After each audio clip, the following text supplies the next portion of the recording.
Hello, nice to have you join us on this edition of Newsroom series. I'm Dominic Iriwu. Today we'll be focusing on the southeastern region of the country. But before we get into that, let's have a look at a top story making the rounds at the moment. Justice James Omotosho of the Federal High Court Abuja has proscribed the Lakarua sect, classifying it as a terrorist organization. The proscription order followed an ex parte application filed by the Attorney General of the Federation and Minister of Justice, Lateef Fagbemi. In a ruling, Justice Omotosho equally proscribed similar groups operating in Nigeria, especially in the northwest and north-central regions of the country. The federal government had, in an ex parte application, prayed the court for 4 orders.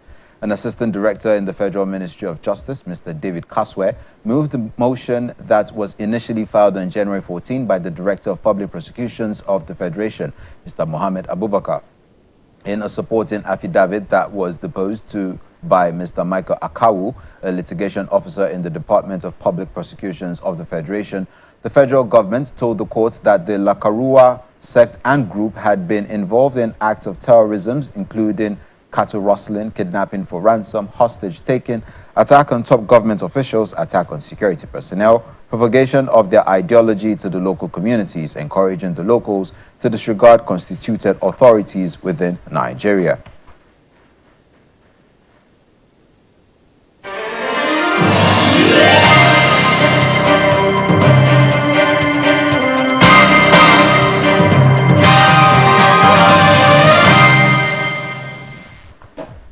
We begin in Anambra State as the state government has concluded its 2025 Executive Council retreat held at the International Convention Center, Awka, with the theme Changing Gear, Accelerating the Execution of the Solution Agenda in 2025.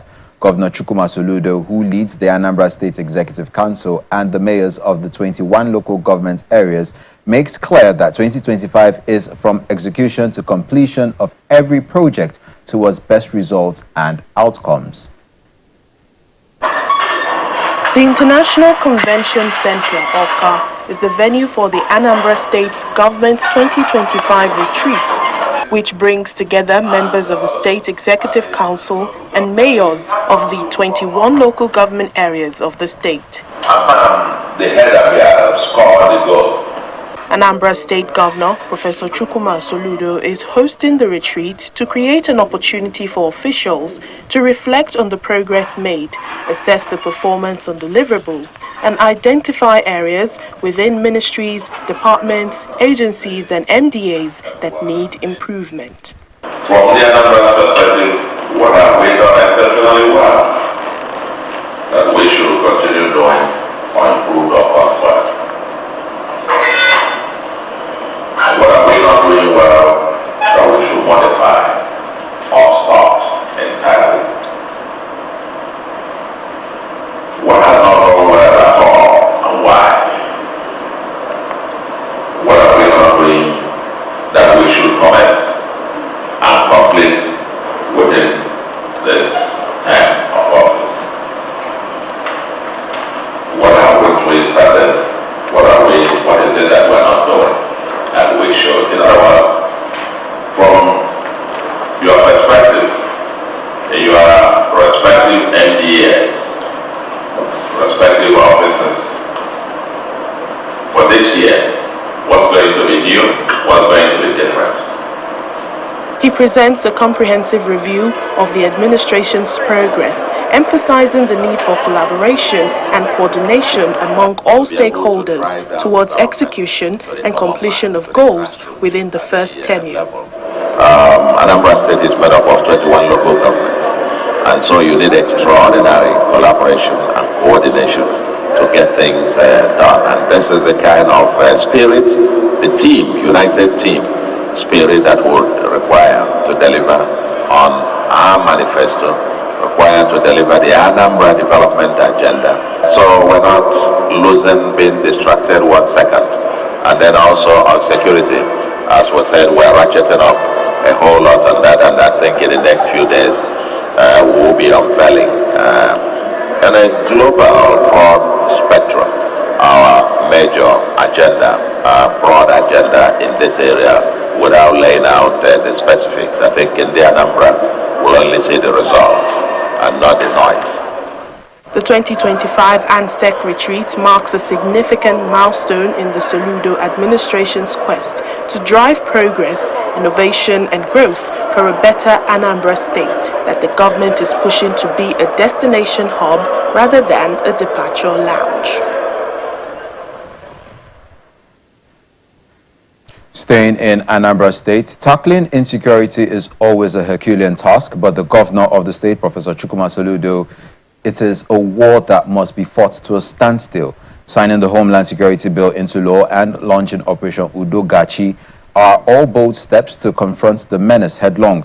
Giving an update on the security measures of the governor, the local government mayors of Aniocha and Urumba North have stepped up the game in their domains that have experienced attacks, relaying positive security updates since the Homeland Security Bill was signed into law.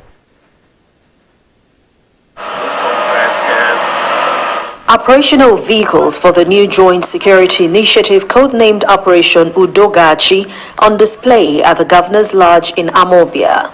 Governor Chukwuma Soludo officially unveils the vehicles which are to be distributed across the state to enhance security operations. The event then shifts to the International Convention Center in Oka, where the governor first interacts with the strike force that will form the Homeland Security apparatus that is about being signed into law.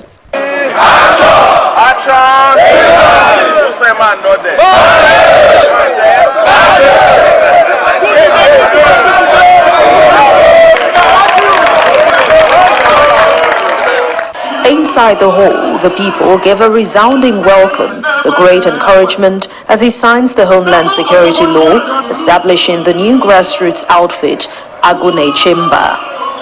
It not only establishes the Agune Chamber, but also provides a framework for community and citizens' ownership and participation in the sustainable security and social engineering of our homeland.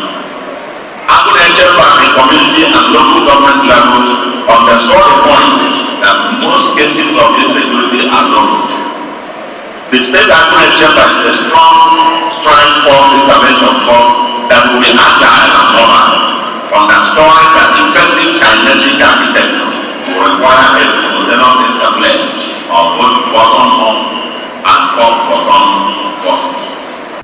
The new security drive seems to be yielding positive results in the local government areas, with some of the mayors supporting the state government's efforts with extra security measures. The mayor of Anaucha local government area, Rome Bekwe, gives more details. These strike force are the members of security outfit that are protecting the life and property of Anaucha. After the launching, there is ongoing massive turnaround of security network in Anambra State.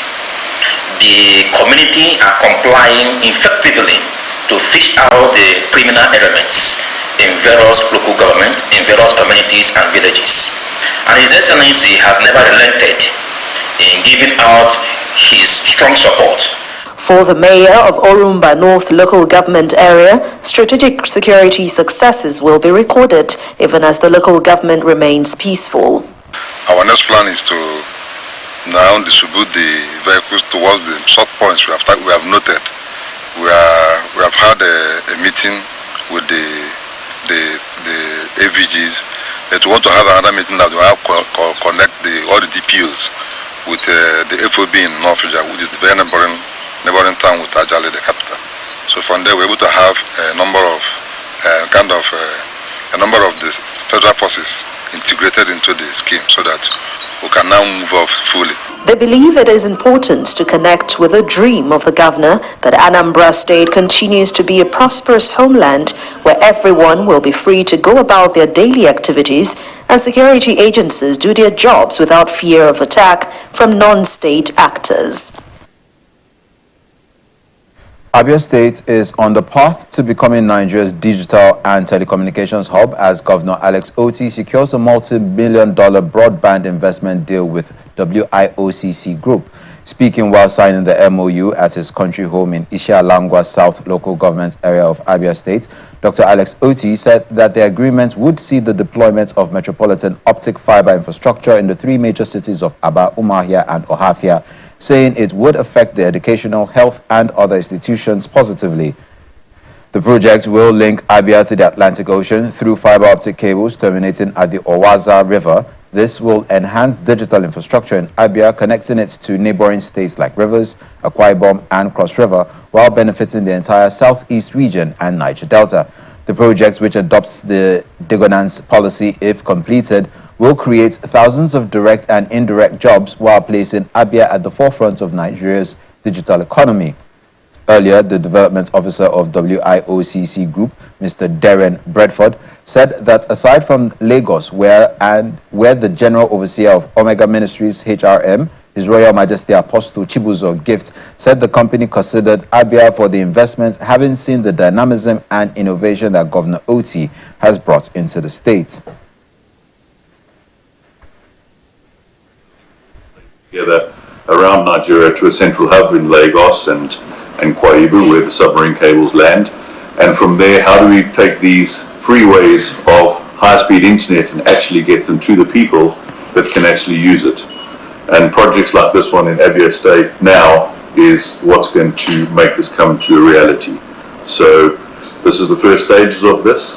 The first initial project will be how do we start connecting, where we're going to connect, and how we're going to get the people, the children, and everyone connected to the internet so they can have good business connectivity for internet, but also the youth and the children can have education.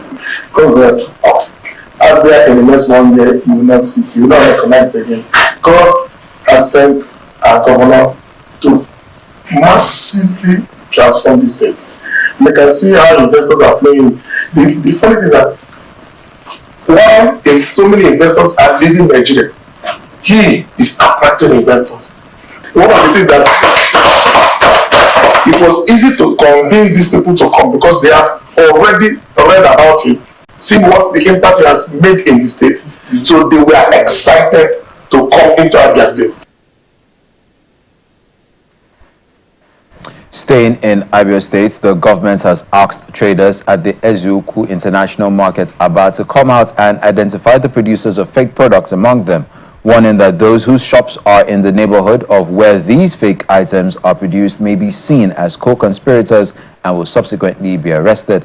The Commissioner for Trade and Investment, Kingsley Nwokocha, made this known at a stakeholders meeting on Wednesday, 22nd January at the market premises over the continuous closure of zones 9, 13 and 15 since December 16, 2024. It's been a tough month for traders at the Eziokwu International Market in Abia State after the National Agency for Food and Drug Administration and Control, NAFDAC, shut down the market over the discovery of a variety of fake beverages, wines, soft drinks, and consumables produced in the market worth about 750 million naira.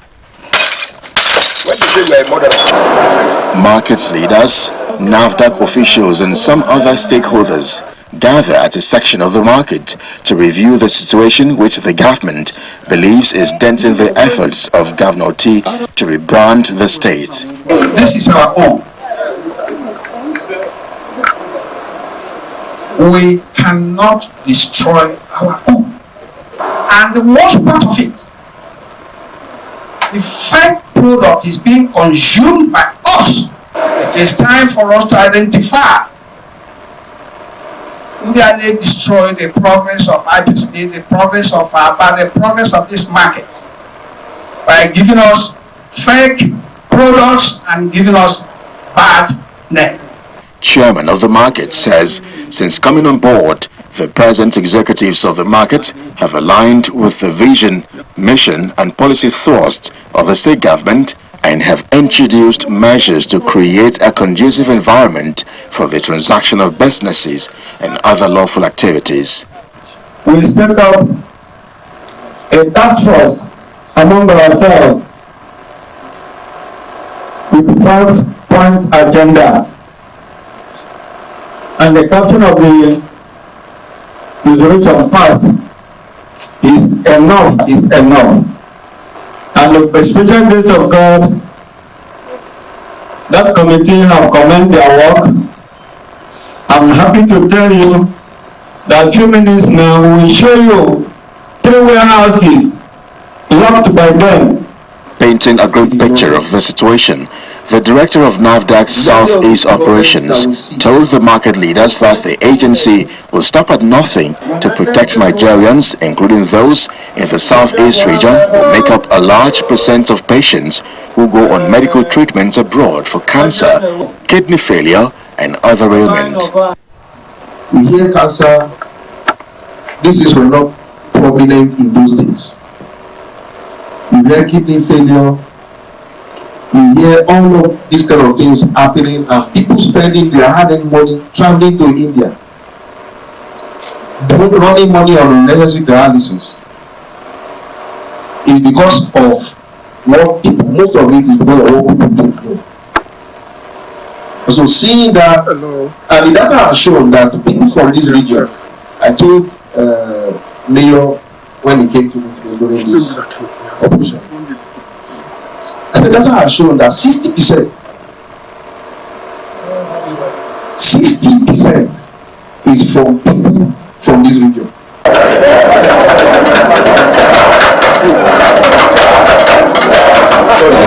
Three warehouses in the market, which had been locked up, were opened to reveal many more stacks of fake beverages, but their owners were nowhere to be found.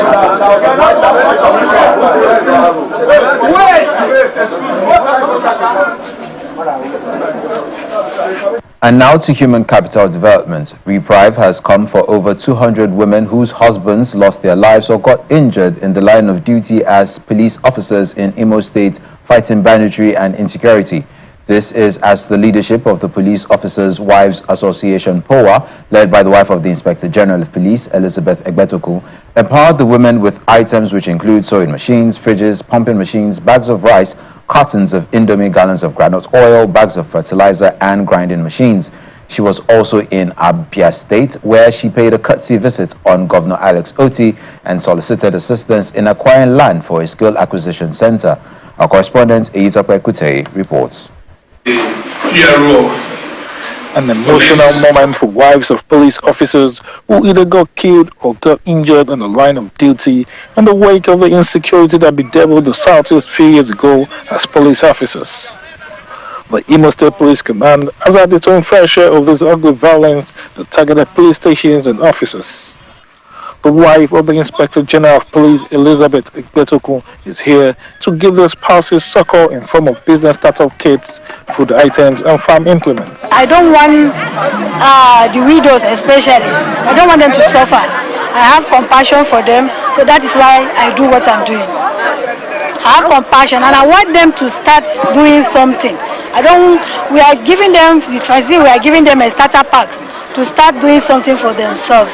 So, and because most of them, no husband, nobody cares about them, so that is why we are moved to touch their lives in this way. Chairperson of POA Imo State Chapter, Mrs. Jemima Aboki, thanks the IGP's wife for this gesture. I'm optimistic that this empowerment program will go a long way in providing solace to the beneficiaries. I urge them to make judicious use of the items in setting up small-scale business to support them in taking care of their children and families. One of the beneficiaries, Jessica O'Connell, is excited about the boost for her business. I'm a teller. Since all this, I've been working under somebody, but now I thank God I will start my own.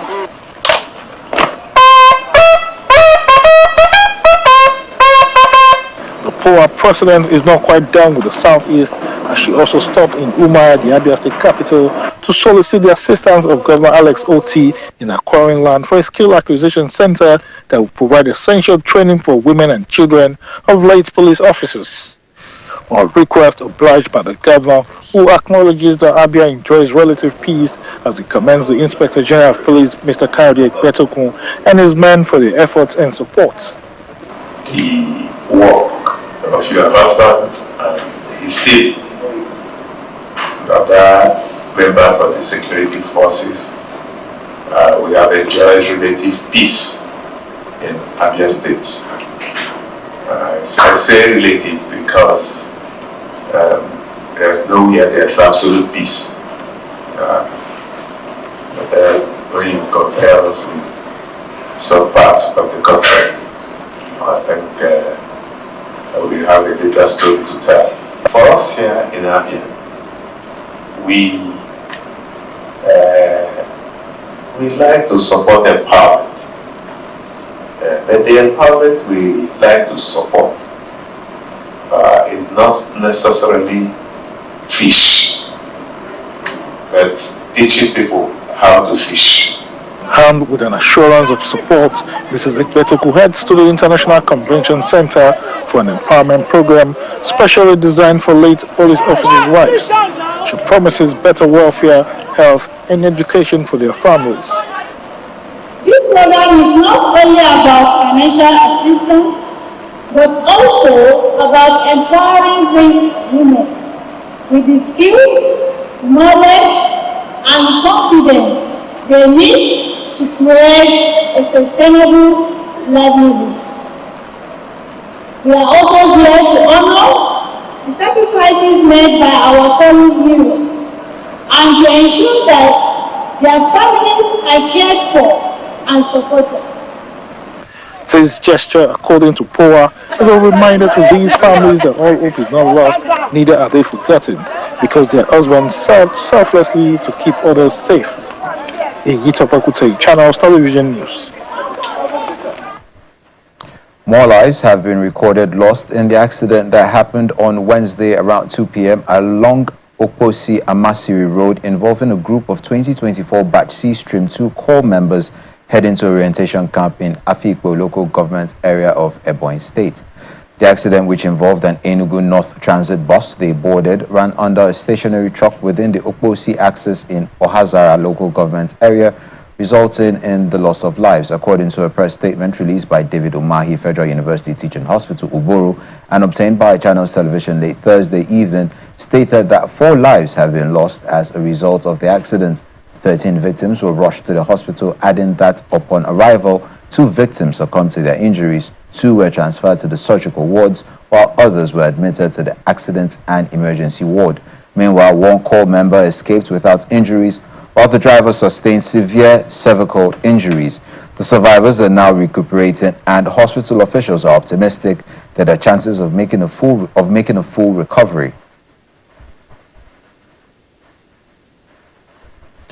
In its efforts to combat crimes and curb illegal activities, operatives of the Nigerian Security and Civil Defense Corps (NSCDC) have sealed a mining site and arrested suspects involved for illegal mining. The suspects were arrested at Ameka in Ezza North local government area of Ebonyi State at the mining pit when the state commandant Francis Nnadi led the operatives to the mining site. The NSCDC boss stated that the suspects were depriving the state and federal governments of significant revenue through unpaid taxes and royalties, hence committing economic sabotage, adding that they were mining without license, posing danger to the local populace. In a similar operation, a gas refilling plant located within a residential area at Ezambo in Ohauku local government area was sealed for violating safety regulations and posing a threat to public safety. I want to use this opportunity to warn those who are into illegal mining in Ebonyi State to stay clear, because the NCDC has come out to enforce and make sure with other relevant agencies we nip it at the bud. These are places where the state generates revenue and the federal generates revenue. Will not allow people to keep tapping from these natural resources illegally. And that's why I go for this thing. Yes, you can notice there's a environmental hazard here. There's a residential building very close, and we understand the existing laws that prohibit such. But of course, we know what these people do, and that's why we came this far to make sure that we stop these illegal acts. And this answers a warning for those who are intending to do this or who are doing it. It's a matter of time. The long arm of the law will catch up with them. These people at the end of the day will conclude investigation. They will appear in competent court of jurisdiction. This is almost 2.8 tons of gas plant located. Look around you. This residential, you can see they even cook around there. Look behind you here. You can see children playing around.